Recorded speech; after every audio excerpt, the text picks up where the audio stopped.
Hello friends, I would like to introduce to you the temperature control device that we use in the machine that we manufacture. Its brand is EMKO. There is a model name and number on the label on it. A company engaged in design and production in Turkey. It is produced in a factory in the city of Bursa. It is completely user-friendly, economical, but it works very well. It has 4-channel thermocouple input, 4 transistor output.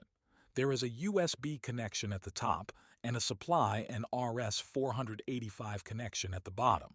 It is also possible to use it alone if desired, or it is possible to use it as an expansion module together with EMKO brand PLC. We used it together with PLC and HMI in our project. We entered our temperature set values from the HMI. At the same time, we also read the instantaneous temperature values from the HMI.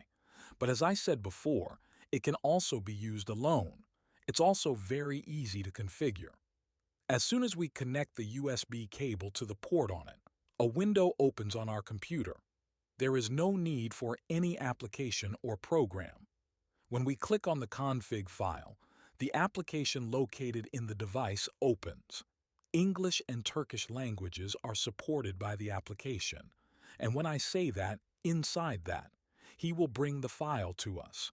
As soon as we click the Read button, it asks us to upload the data file inside the device, which appears as an external memory.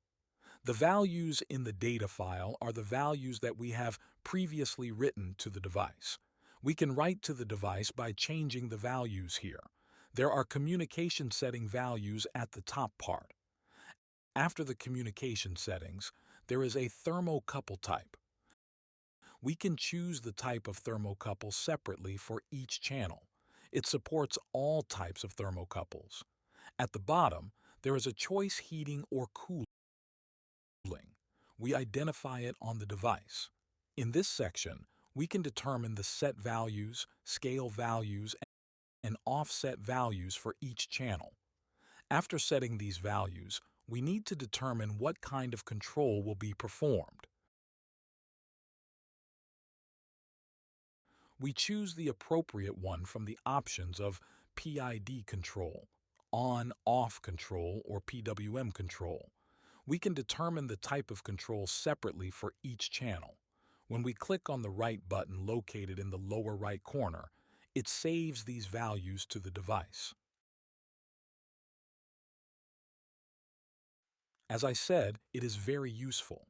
We liked it very much. It will probably become widespread. Perhaps it is widely used. We just noticed as an economical and very good solution. I recommend it to all of